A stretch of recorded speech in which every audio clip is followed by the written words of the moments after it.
It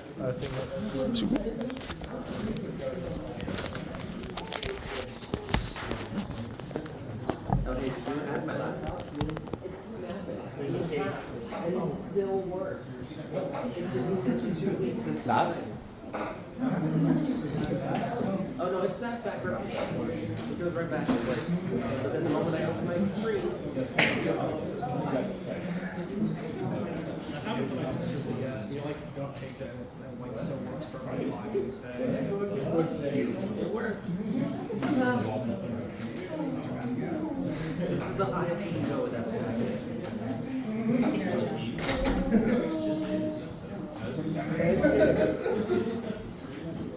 I'm playing Global Warfare. Everybody good?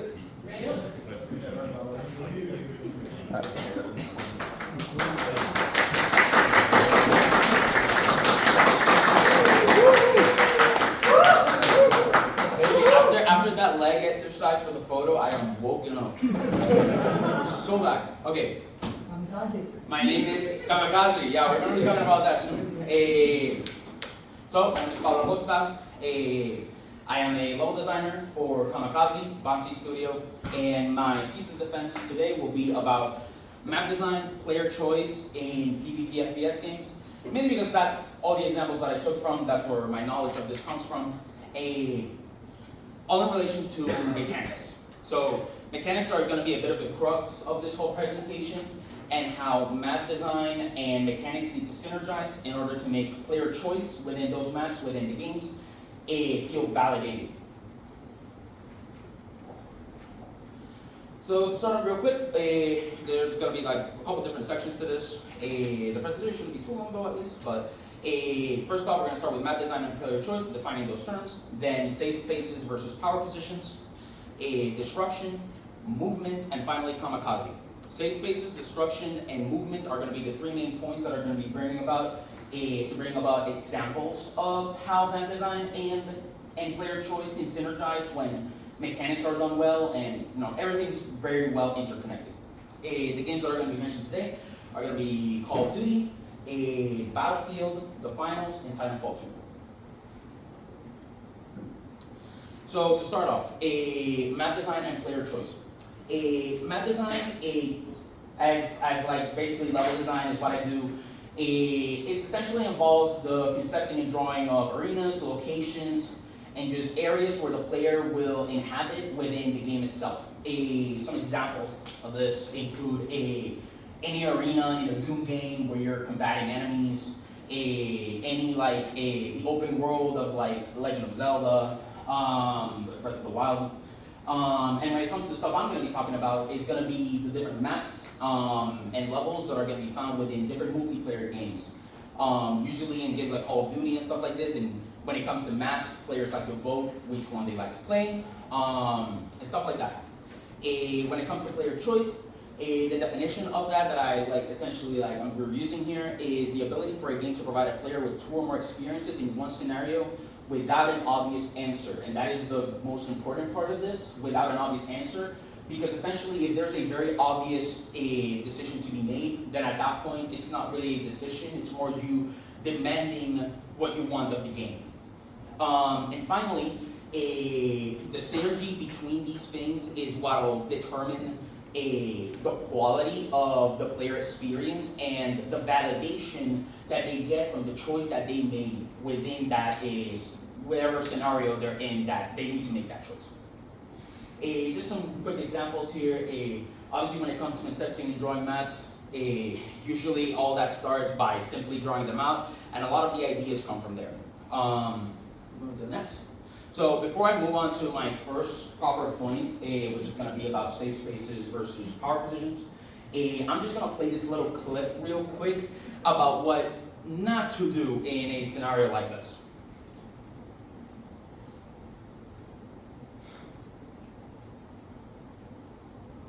So at this very moment, the player is looking around and just checking out to see if it's safe to cross the street, and this is what happens.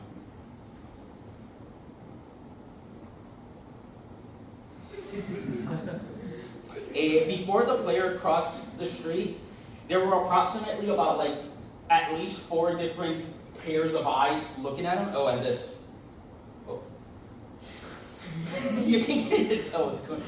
I don't know why it froze there for a second. Just play out one more time real quick.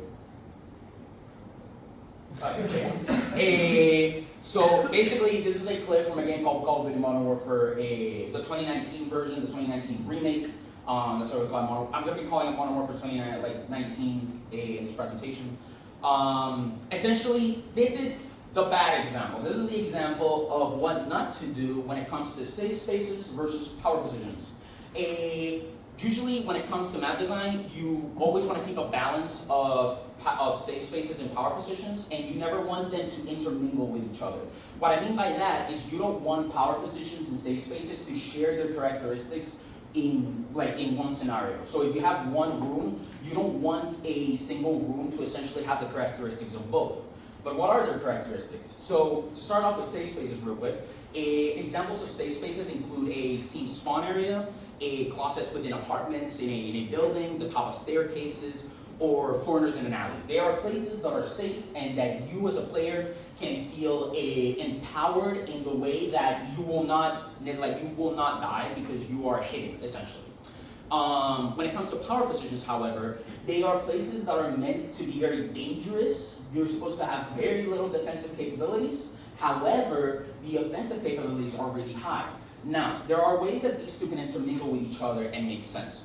In your team spawn area example, there are a lot of games that like to put like turrets in spawn areas, and those obviously provide very high offensive capabilities. However, in those scenarios, those examples, essentially, the more defensive you have to be in a scenario like that, the better offense capability you'll have. So the turret in a spawn area won't be effective unless there's enemies attacking your spawn area.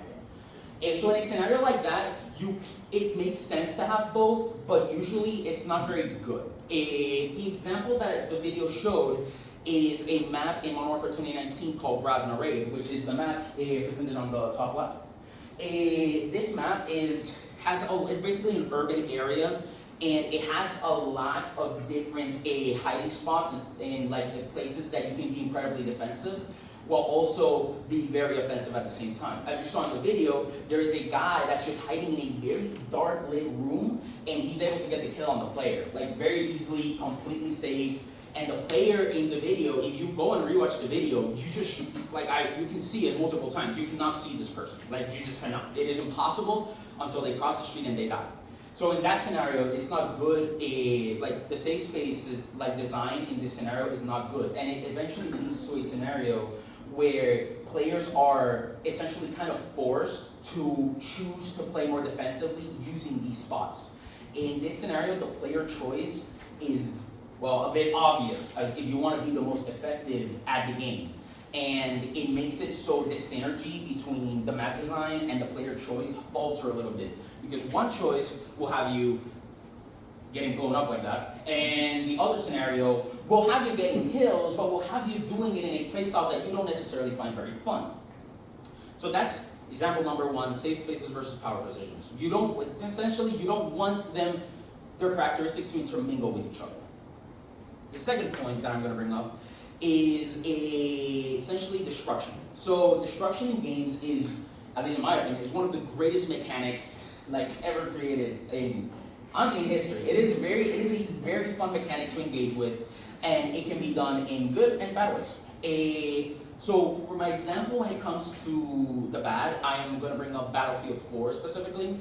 The reason that Battlefield games are so iconic for their destruction is because it is a mechanic that you as a player choose to interact with in maps and can affect other players, and it can make it very engaging because of how it affects other players. Not only that, destruction in maps can be a constant reminder of the stuff you did in the match prior. It can give every game a bit of history to it. So it's a very engaging mechanic. However, the main thing that you want to avoid with destruction in map design and make it so the player choice to engage with that destruction doesn't affect other players is to make destruction not have a huge impact. So obviously you want that impact so you feel your choice is validated, but you also don't want your choice to affect other players' experience. And thus, if it affects other players' experience, that choice in a way will be negatively affecting other players, and you don't want that. So when it comes to destruction, my main talking point is that you don't want your own choices to affect other players in a negative manner. Sure, your experience may be good, that's what you wanted to do, you wanted to blow up that building, but hey, now the building is rubble and nobody has cover to play with and now everybody's dying. So I guess you had fun, but what about the other people? So in order to make that experience not affect you in that way, there's a game called The Finals that I feel does destruction in a way that is much more ironically constructive in making an experience more engaging for everybody. Before I go into that positive example, though, I'm just going to quickly bring up a negative one. And the negative one that I'm going to bring up is related to Battlefield 4, as I mentioned before. And with Battlefield 4, there's a map called Siege of Shanghai, which is this picture right here. And that map has, in the middle of it, a giant skyscraper that is actually considered a fan favorite among a lot of players. A fan favorite arena. That building can be collapsed though, and it can be like essentially completely removed off the map, off the game, and it turns into this no man's land, like just full like arena with rubble everywhere. And it loses the more tactical aspect of the original design that the building had, thus changing the play style for every player within that game. Because since it's the center of the map, it's kind of the centerpiece of the map. So it is negative because one player can bring down that whole thing. One player in a lobby of 64, which is usually what Battlefield likes to do, 64 players, one of those 64 can change the experience for everybody in the lobby. And usually, it is not seen very like people don't like it when the building gets destroyed. So it is a negative example because the player choice that they engage in, it can be engaging for the player itself, but it can negatively affect the experience for everyone else if they don't want that to happen. So that's the negative. The positive that I'm going to bring up is a game called The Finals, which is a game that, in my opinion, does essentially brings a solution to this problem. In the finals, there is insane amount of destruction. However, it is not scripted, and unlike the one in Battlefield. And not only that, but the outcomes of it are alleviated because of the fact it's not scripted. So I'm just going to show a real quick clip of just how the destruction in the game looks.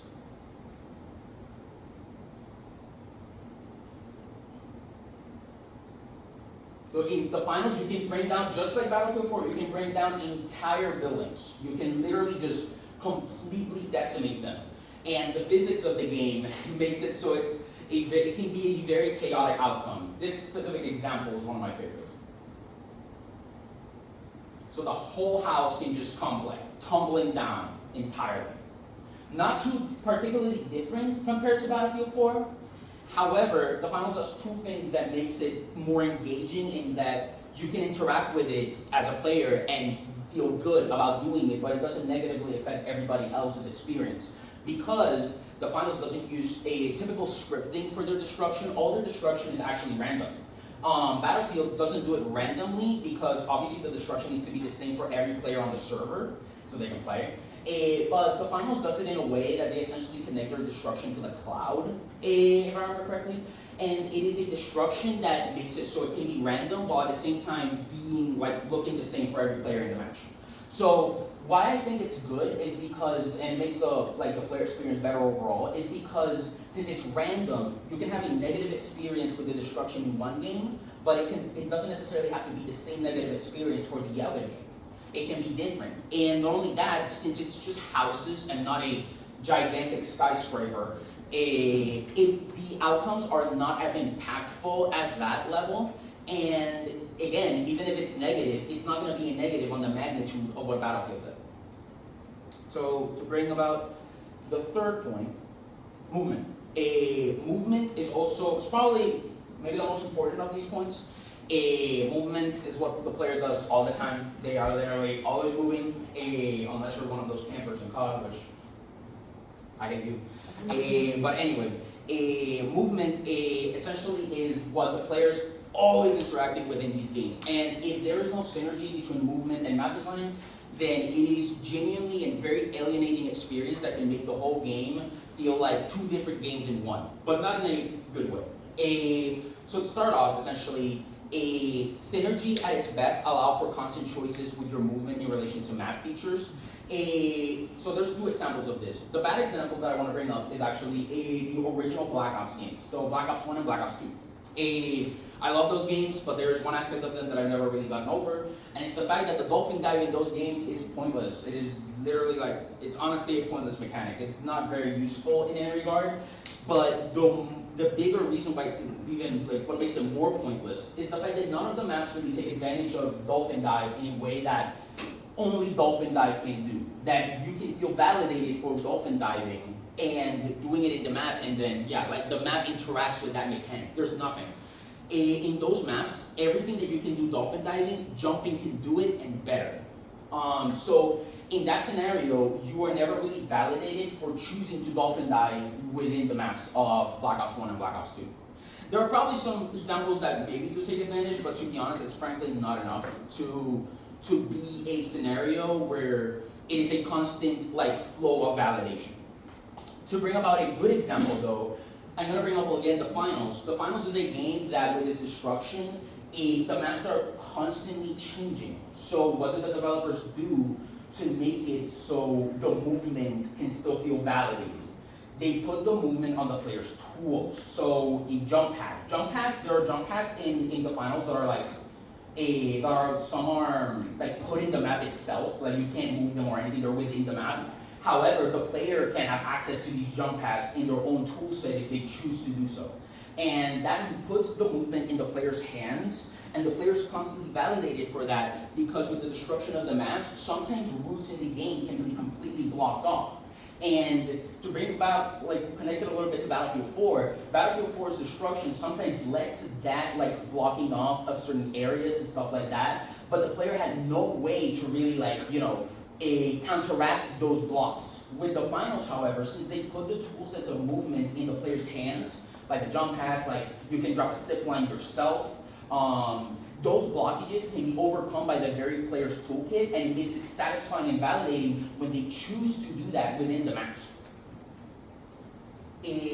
But I said that's when it comes to the finals. I want to bring about one more positive example, and that is going to be Titanfall. Titanfall is a game that is all about the movement. It's probably one of maybe the most popular movement shooter at this, like, of all time at this point. At least the most known. In Titanfall, they did something that I consider to be genius, and probably the most important decision that they ever made for that game was make basically every single wall of that game is wall runnable. You can wall run it, you can attach yourself to it. Everything in that game is wall runnable. And this clip shows why that is such an important feature, because for this player specifically, it constantly validates the choice of the player to interact with the mechanic of wall run within the map design.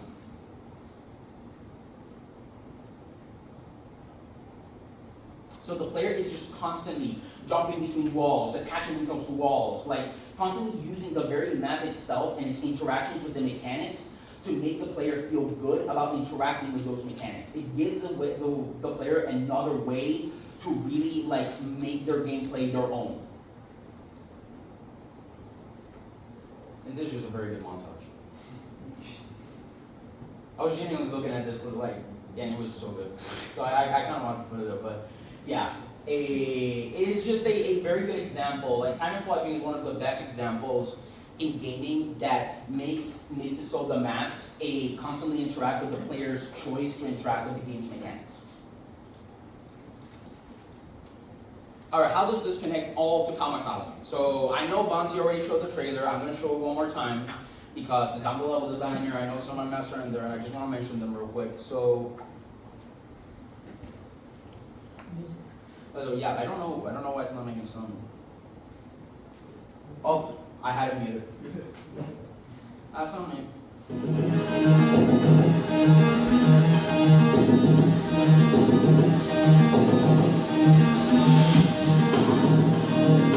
So when it comes to Kamikaze, I work on 2 maps.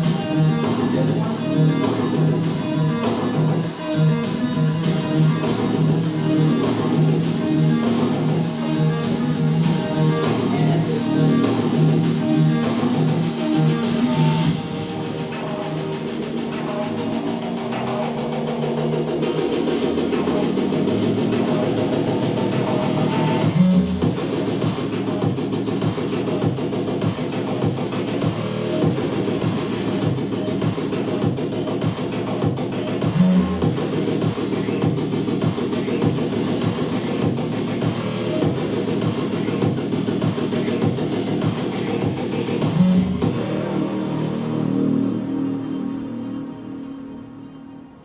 So that's Kamikaze. I worked on specifically the snow and city maps as shown in the trailer. However, for this specific presentation, I'm going to bring up 2 examples within those maps, and those are going to be the lake and casino areas within the snow and city map respectively. To start off with let's start with just talking about the specific parts, the movement, the destruction, and the safe spaces. To start off with the movement, I made sure that all the casino and lake areas took advantage of that. These 2 areas are considered the centerpieces of the map. They are where most of the action will happen. I talked a little bit ago about Battlefield 4 and how it had the giant skyscraper in the middle. That skyscraper is called the centerpiece because most of the action happens in it. Not only is it in the center of the map, but again, like I said, it's where all the players are really attracted to engaging. So those centerpieces within map design need to be really well thought out if you want them to be engaging. Because honestly, when it comes to map design, especially multiplayer map design, if your centerpiece is good, it can be enough to carry the map. It can be enough to make the player enjoy themselves in the map while having everything else be set dressing. However, when it comes to specifically these 2, the lake and the casino are their centerpieces, and both take advantage of all the stuff I talked about when it comes to movement, when it comes to verticality. The game's main movement mechanic is double jump, and in order to make the player feel validated for making the choice to engage with that mechanic, I constantly, at least in the lake area, I put a lot of cover that you can't really jump over normally. You need to use the double jump if you want to jump over that. When it comes to the casino level, there's different staircases. There's also cover within, there's a little backrooms area in the casino that again has different areas, like objects that you cannot jump on unless you use the double jump mechanic. In that way, the player feels validated for actually engaging with that mechanic to begin with while traversing the map. And when it comes to safe spaces, the casino is the one that mainly takes advantage of that in the backrooms area. Again, it's basically the same. The backrooms is a very close quarter area for that map, and I don't know where to put a screenshot for it, but essentially, in order to access it, you need to go through here, and there's another door on the other side opposite here. But essentially, that is your typical little storage house area for a big business. It has a lot of different boxes. It has a lot of materials like tables that they have in the front, but they just have those thrown in there. So it overall is a very close quarters area that offers the player a lot of safe if they want to hide and just remain there, safe from other players. The lake doesn't have any safe space at all. Honestly, the best you can engage with the safe space in the lake area would be the cover itself within it.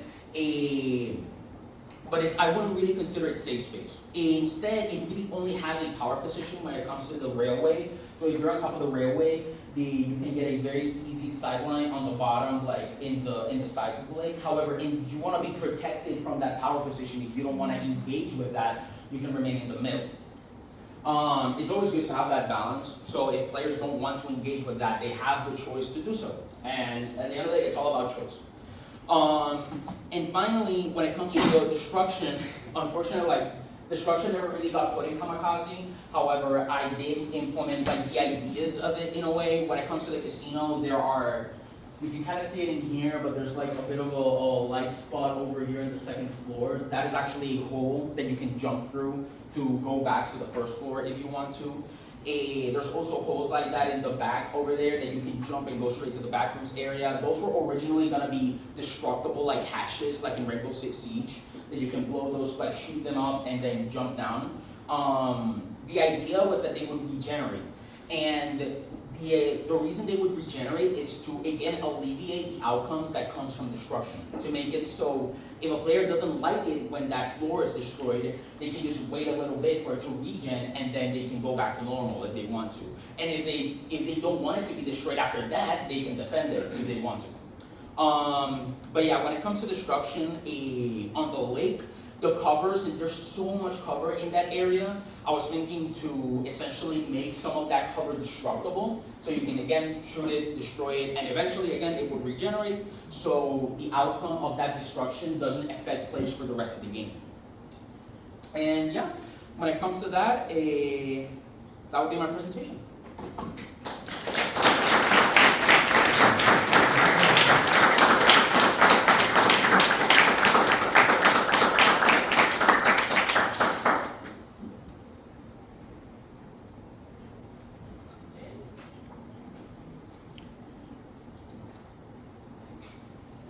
Okay, Sammy. As a level designer, specifically for combat, what are your thoughts on conditions where things are moving throughout the map? Like, let's say a train was going around the Yes. map, so it wasn't in a consistent place. Do you think that would be something that would make the combat a bit unpredictable for players? Could it be? Well, if the train, okay, so when it comes to a moving vehicle in a map, you always want to take into account in every scenario within the map itself, you want to take into account whether the train is there or not. So the map needs to be, it needs to be engaging, it needs to feel fair for the player, whether the train is there or not. That is the main thing when you have a moving vehicle. You want it to feel fair in either situation when there's where that moving object is present or not. That is the main thing that I would say when it comes to moving objects that you need to take into account. They can be unpredictable at the start when you don't know, but I feel like with moving, if it's not like Battlefield where the moving vehicles are players, then it will eventually become more predictable, and I feel like that's part of the skill, the skill ceiling when it comes to these games or these maps when they implement that. So it can be unpredictable, but it will eventually become more predictable, and it can make a more engaging experience when you can predict when the moving vehicle is going to come in, and you can use that to your advantage. So yeah, it's just, if you implement that, it's an extra factor that you need to take into account when designing maps. What's your opinion on large open areas in maps? So my experience is more with tac shooters, like Valorant or Counter-Strike. And so in those games, the large open areas are actually very difficult to play around because everyone's guns are basically pointed at the center. And I noticed in the very first clip you showed, the guy was crossing the street, multiple players had sight lines on the entire roadway. Yeah. And so it was very difficult for players to maneuver around that area. Do you find that in multiplayer shooters like Kamikaze or else you've showed Ned, those are areas of interest for players, or do you find players are more hesitant around those areas because they're difficult to move around? Okay, so it depends on the game. When it comes to tactical shooters, when it comes to shooters that you can die really fast, if you don't have the movement to defend yourself, like in Titanfall, those areas are going to be very unappealing. Those areas are going to be very unappealing for players. They're not going to want to go there because if they don't have the defensive capabilities to survive in an open area where they can be shot from anywhere, then they're going to stay away from it. That is why older Call of Duty games with the older map design, they did have those open areas. However, there were only, it was an open area, but the sidelines essentially were not that many, and if there were good sidelines, then there was a decent amount of cover within the open area for you to be able to defend yourself. It's all about a balance of defense and attack. And if the balance is too off, then Nathaniel's presentation before, the risk versus reward, if the risk is too high, the player is not going to make that choice to engage with that area if the reward is not high enough.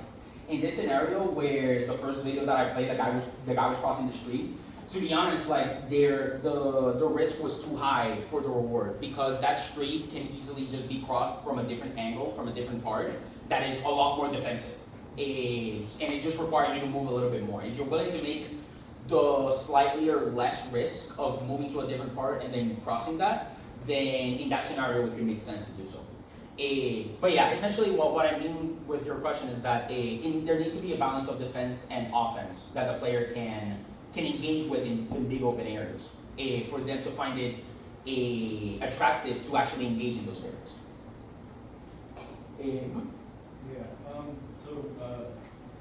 You said that you mainly worked on the snow level and the city level and Kamikaze.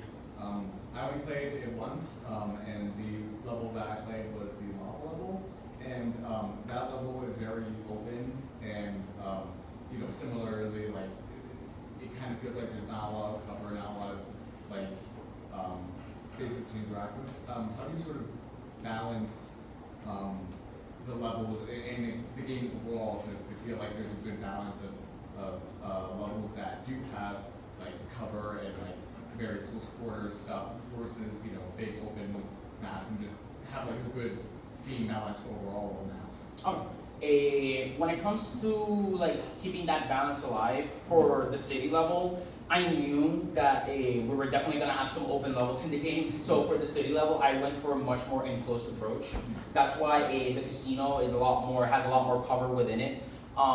Cities overall, like cities just in general, if you're gonna make a city level, then I expect there to be a lot of just stuff in it, like stuff for me to like get cover from or like attach myself to. So even if you're not in the casino, even if you're outside of the casino, if you're in the streets, I made sure to put a lot of cars everywhere. So there's a lot of like defensive options for you if you're out in the open, to make yourself feel safer and have the ability to like remain defensive while also attacking, essentially. When it comes to the lava level, if I were like a designer for that, in order to balance it more around the fact that it's so open, I would probably put more like stuff like boosters and just anything that boosts movement. Because if the map is not going to have a lot of cover, then it needs to make sure the player can defend themselves with their own abilities.